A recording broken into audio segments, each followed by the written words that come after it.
Welcome back to the 212 podcast as we continue scoring the conversation. And today we do the usual, like we started 3 weeks back. We preview the games coming up this weekend, especially when it comes to the English Premier League.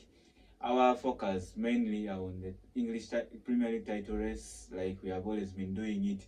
And I've picked one specific fixture that I want to focus on mostly. It's undoubtedly one of the most iconic Premier League fixtures we have ever seen, at least since the Premier League started as a competition.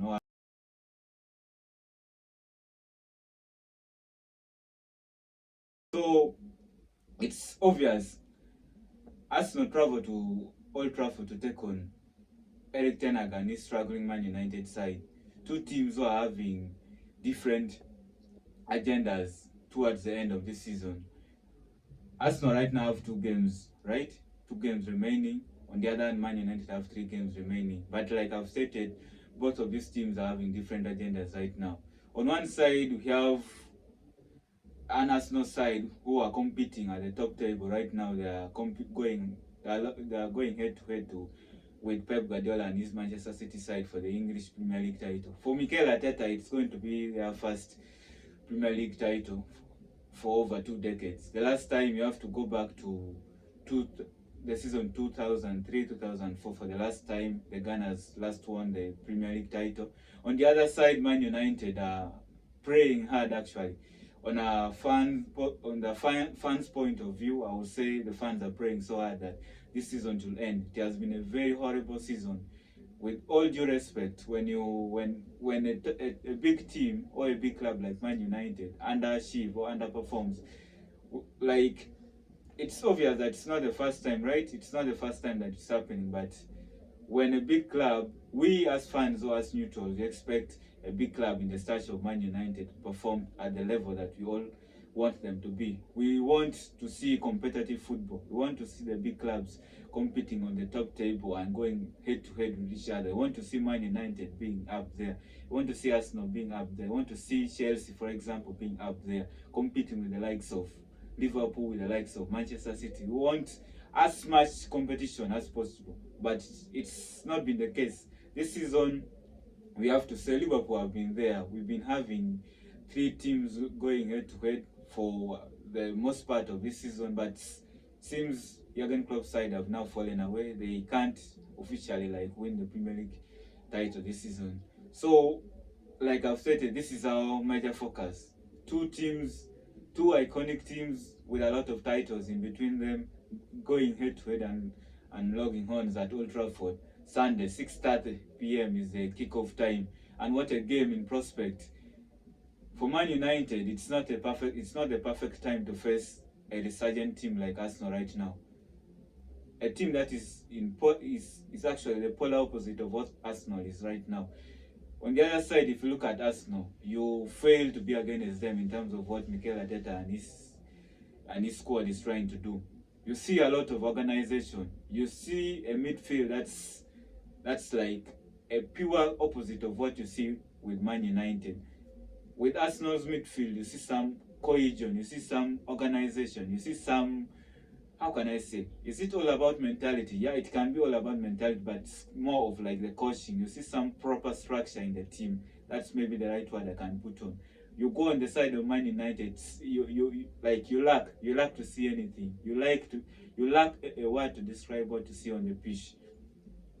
We have a lot of players going head to head, of course, a lot of quality when it comes to this fixture, but the quality mostly when you go to the Man United side, it's mostly on paper. But when you look at it in terms of the actions and what you get from the players, like the output in their performances, it's very worrying for the Red Devils. Very, very worrying.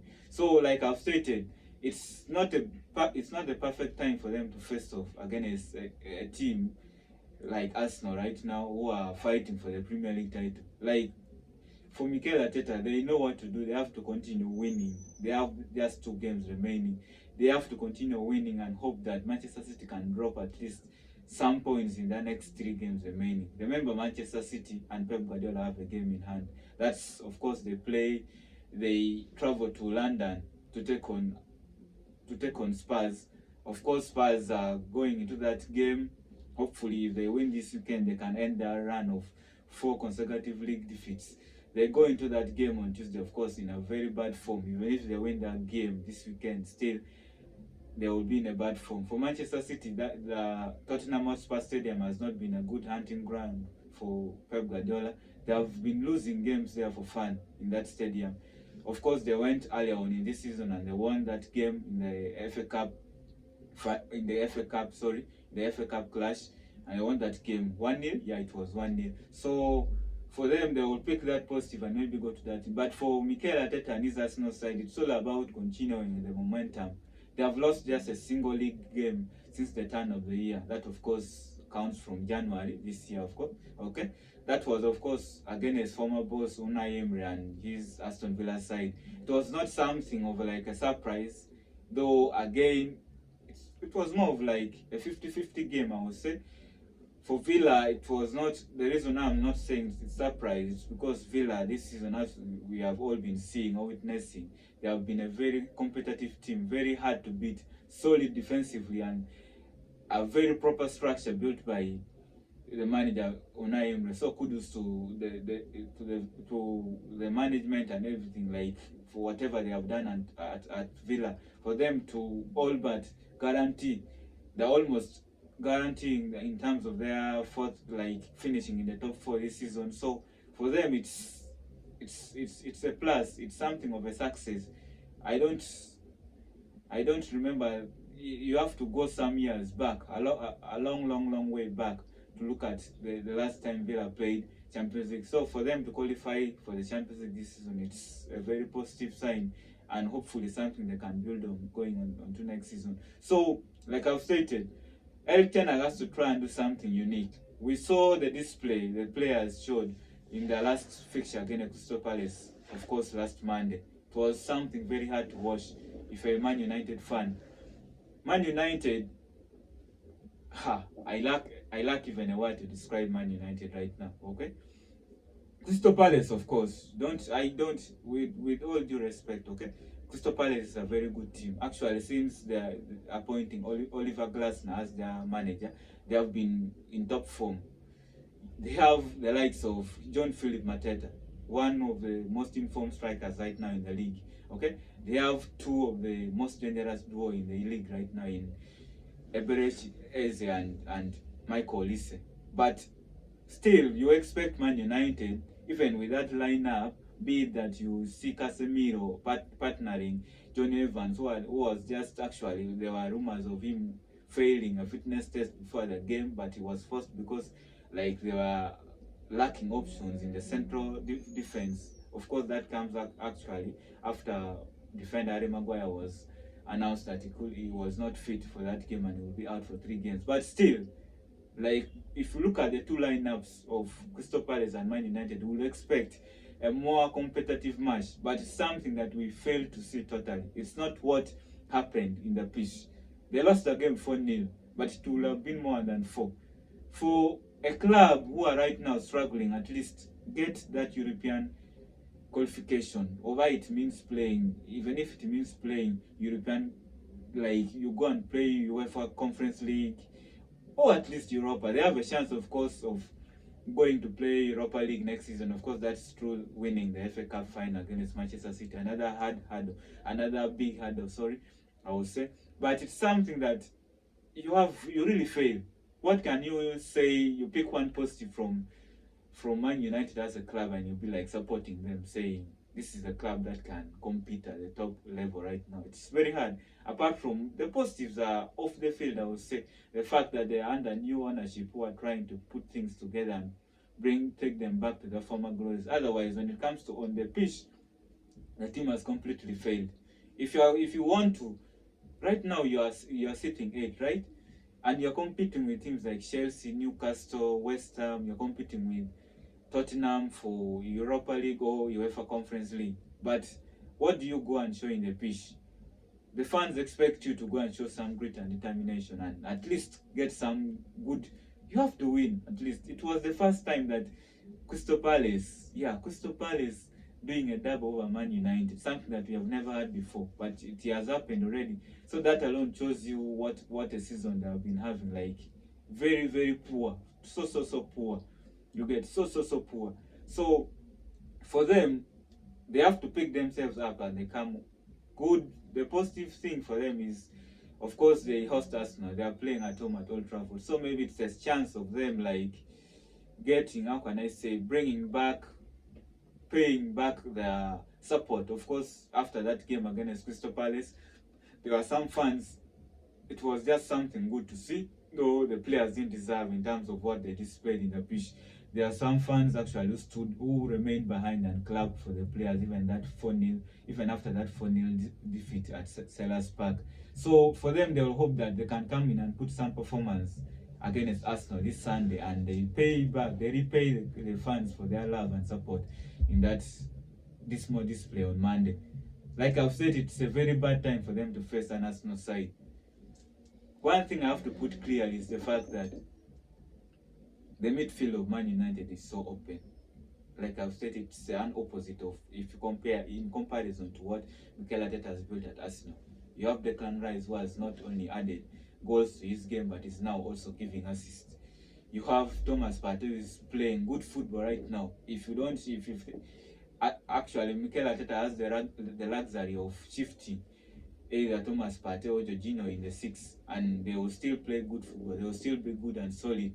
But for Erik ten Hag, yeah, you blame it all on the injuries. But at times, we have to first see how is the team playing without Martinez, without Shaw.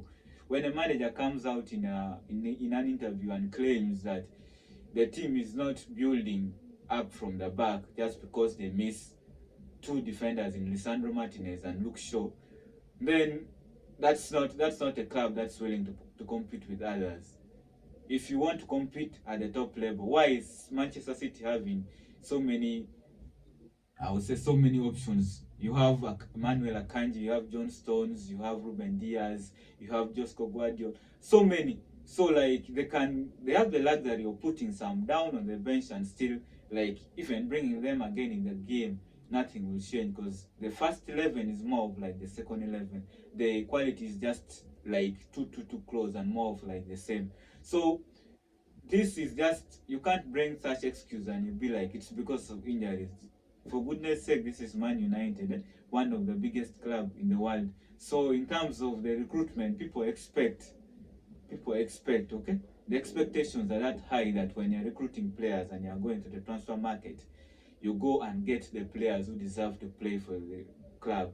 You go and get the players who deserve to play for the badge on their chest. And that's something that they have failed. You can't say the players are not good, because if you go name by name or on paper, you see that they have good players. Not so. Anthony at Ajax was something else. Not so. Who was one of the key components for that running that Ajax had in the Champions League. Okay? If you look at Casemiro, he's not a bad player. Has he just turned into a bad player in over just 1 year? Last season, he was one of the best players in the league, one of the contenders for player of the season award last season. So he can't just turn bad. One thing that I worry for Man United fans is the fact that actually this is a time that we might see one of the worst defeats at Old Trafford, in terms of like Arsenal getting that revenge for that 8-2 drubbing some years back. So it's just a case of, I was luckily discussing with some friends this morning about this game, and I was like, for Man United to win like we have been seeing this season, Arsenal has to be having a day off. As in, like, the key players in Martin Odegaard, Kai Havertz, Bukayo Saka, Gabriel Martinelli, Trossard, they have to like be wasteful in front of goal and miss a lot of chances. We saw it in that 2-2 draw at Old Trafford against Liverpool. Liverpool had a number of good chances, clear-cut chances against Man United at Old Trafford in the first half, but they failed to utilize their chances and they ended up dropping points. So it's just a case of like, if Man United is to get, let's say, a draw or a win against Arsenal, trust me, this Sunday, it's just going to be a case of Arsenal being wasteful in front of goal. I don't see any struggle. Or in my perspective, I don't see anything of like Man United going on to dominate Arsenal. and getting something of like a deserved win. There is nothing. I struggle. The whole of this season, you struggle to see which win. Go out to the games that Man United have win, and you tell me one game that they really deserve to win. Like they dominated and showed that they are a top club and they are ready to compete with the rest. Nothing. So it's just a case of like maybe Arsenal being wasteful on Sunday for the Red Devils to get any positive result at Old Trafford. But wait and see. You never know. Eric Ten Hag might do something he has never done and bring some team cohesion and improve on the structure. That midfield gap, the gap between the defense and the midfield is so big. And if you want to be exploited, trust me, go up against players like Martin Odegaard. Kai Havertz is a number 9, but it's not a typical number 9. It's more of like a floating 9. He moves everywhere. So if, for example, you start Casemiro in central defense, oh my God, it's going to be hard to watch for Man United fans. Prayers to they all they can do is pray, because these are the two teams right now. You fail to bring the comparisons. Man United right now are on negative goals. Arsenal right now have scored the most number of goals in the league. That alone tells you what you need to know. That alone tells you why the teams are right now in different positions. So for Man United, they have a lot of work to do. Then maybe another thing we can bring on another perspective is the fact that a lot of fans right now bring out the claim that Eric Ten Hag, of course relating to how Arsenal and Stan Kroenke managed to give time for manager Mikel Arteta, and right now they're reaping the reward for showing that patience. So many fans, of course, bring their perspective and coming up claiming maybe Eric Ten Hag deserves the same, a chance maybe under a proper football structure, a chance under the new ownership or leadership of Ineos and Sir Jim Ratcliffe. So yeah, you bring those things. Of course, they are comparing. It's fascinating the fact that clubs right now, including Chelsea, for example, Pochettino comes out and claim that he needs also time, and what they give in relation is the fact that Arsenal gave Mikel Arteta time. Yeah. So what we need to know before bringing such claims is the fact that Stan Kroenke and Arsenal went and hired Mikel Arteta while he was the assistant to Pep Guardiola and City. Yes. Yeah. So by then he was 37 years. The Arsenal job was his first managerial job. Like his first. He has never coached a team like as an individual, as a manager. You get coming into it was his first job. You go on the side of Eric Ten Hag. Eric Ten Hag had already coached at Ajax. It was never his first job. Eric Ten Hag had already coached at Bayern Munich B. Man United is never his first job. So you put it like this: Stan Kroenke and Arsenal might, under 95% might have been patient or showed patience to Mikel Arteta, just because first, you can't judge someone, a 37-year-old manager. Yeah, that's your mistake. Of course, no one told you to go and hire him, right?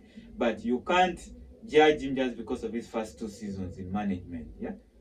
Of course, the fact that Mikel Arteta might have come up and told them and be like telling them his clear vision. By the way, if there is one rebuild that can really motivate a lot of teams in European football right now, it's that of Arsenal. The fact that Mikel came into Arsenal and got they made some expensive mistakes in signing people like Nicolas Pepe, players like Mesut Ozil, players like David Luiz, who were on big contract, on big salaries, sorry. He had that task of shifting all those dead bags away and coming up with a new team. Looking at the Arsenal team currently, it's only Bukayo Saka and Reece Nelson who actually survived from the team that Mikel Arteta got at Arsenal. So that alone shows you that the task he has done at Arsenal is not something minimal. And I always tell people, if there is a club that deserves to win the Premier League this season, it's Arsenal. They are playing, they have been in top for more than Manchester City. The Manchester City the Manchester City side of last season was actually, to me, better than the Manchester City side of this season. So for me, I wouldn't be against the fact that if Arsenal wins the Premier League trophy. But like I stated in my last episode, it's just a fact of going up against Pep Guardiola. The legacy is there, everything is there. So you know why it's so hard. Arsenal right now, of course, have the chance of completing the season on 89 points. Unfortunately, 89 points against Pep Guardiola might just not be enough. Unfortunately, it's in quotes. So we wait and see. But something we also hope to see the title race, at least Arsenal pushing City to the last day of the season. That, of course, is next Sunday on the 19th. We get to watch something like witnessed 2 seasons ago, where Manchester City and Liverpool went head-to-head on the last day for the title, where Ilkay Gundogan did what he always used to do at City, coming up with that late goal against Aston Villa on the last day. So we hope for more of the same, but first, Mikel Arteta has to focus on this game against Man United.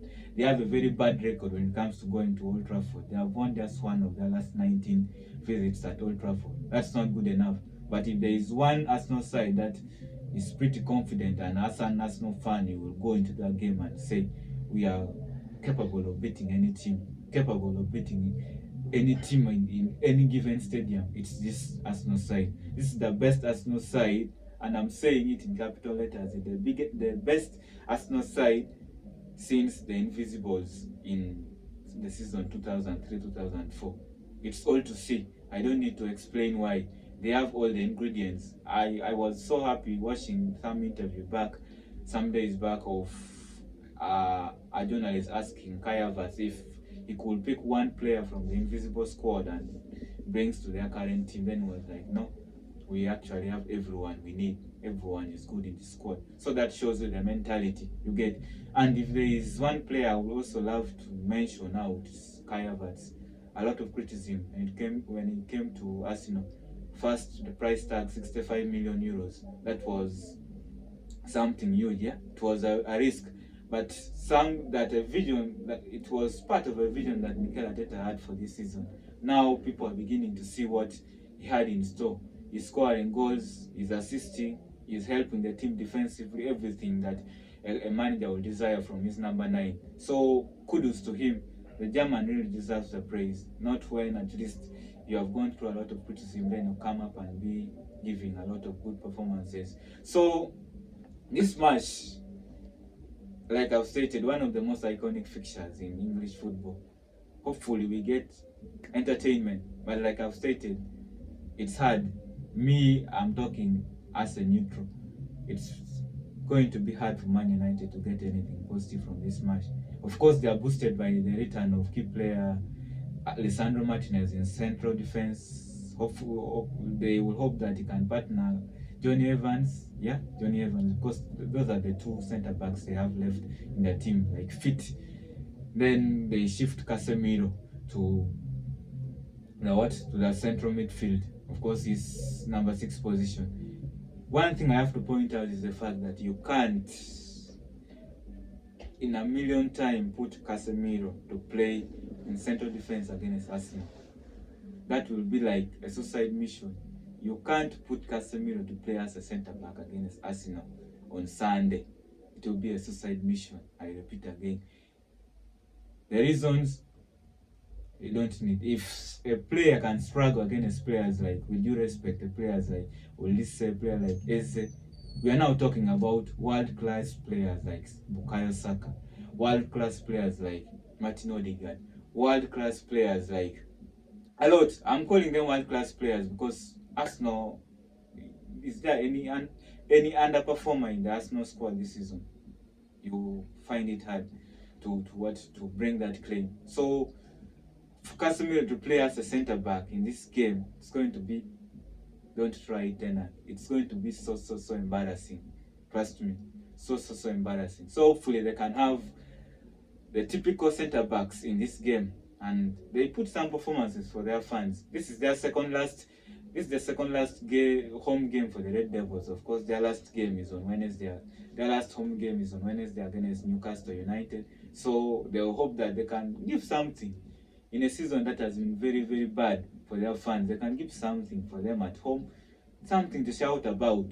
And what else can beat that feeling for Man United fans of beating Arsenal and causing them their title? Like, for Arsenal, even a draw in this fixture will be so bad for Mikel Arteta and his side. So it's just a matter of winning. Okay.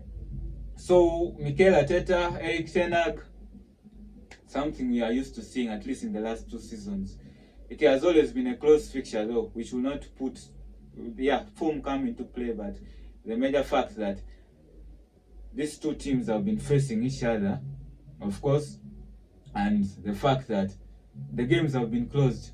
I refer you to the first game in the first leg at Emirates. The one Arsenal 1-3-1, of course, courtesy of those 2 late goals from Declan Rice and Gabriel Jesus. The game was tight. Actually, the game changed after Alejandro Garnacho's goal was ruled out for offside. The momentum shifted back to Arsenal. So for Man United, it was a hard pill to swallow. They gave everything in that game, but that again dictated Arsenal's season, like whatever they wanted to do in terms of like going head to head with City this season, and it's what we are seeing right now. So for Man United, it's just a case of winning this remaining game so that you can get some sort of European football next season. For Arsenal, it's more of like keeping in touch with Manchester City. 1 point ahead right now, ahead of City, but Manchester City, of course, have a game in hand against Spurs on Tuesday. Yeah, then we go up to the last day on Sunday, the 19th, where Manchester City host David Moyes and his West Ham side. Of course, that will be the last game of David Moyes. A lot of Arsenal fans, of course, praying the fact that David Moyes might actually do some favor to Mikel Arteta, who of course was his players at Everton. So they hope for that kind of script. Yeah. On the other side, Arsenal play Everton, a fixture that actually at Emirates Stadium they have been dominating. It has always been like a dominant display by Arsenal over Everton at Emirates. So they will hope for more of the same. Yeah, we hope for the best. A season that has been so dramatic and entertaining is finally coming to its conclusion. A lot of goals scored, a lot of big moments and performances from individuals and teams. Everything we wanted in this season, actually we got it. Could you ask for more?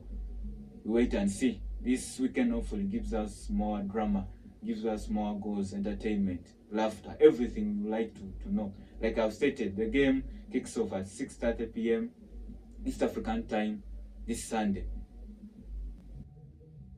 And as always, I remain Regan, of course, the host for this podcast. And I would like to thank, first of all everyone for participating. Like in terms of the viewers, it has been a memorable journey so far. This is a journey, it's a long-term project, obviously, and the love and support you have been showing me for the last couple of months have been very good, very motivating. At times I wake up and I see people liking the videos, subscribing, following me on TikTok, a lot of stuff, commenting, giving me good vibes, everything. So I would like to ask for more of the same. Keep on sharing, commenting, subscribing on YouTube, following on TikTok, everything. This is just the beginning of a journey. A lot more in store in the nearby future, and hopefully we grow together. We bring a lot of good things. This is, like I've stated, just the start, just laying down the foundation of a childhood dream. The next phase will be something more of big. So till next time we meet again, goodbye.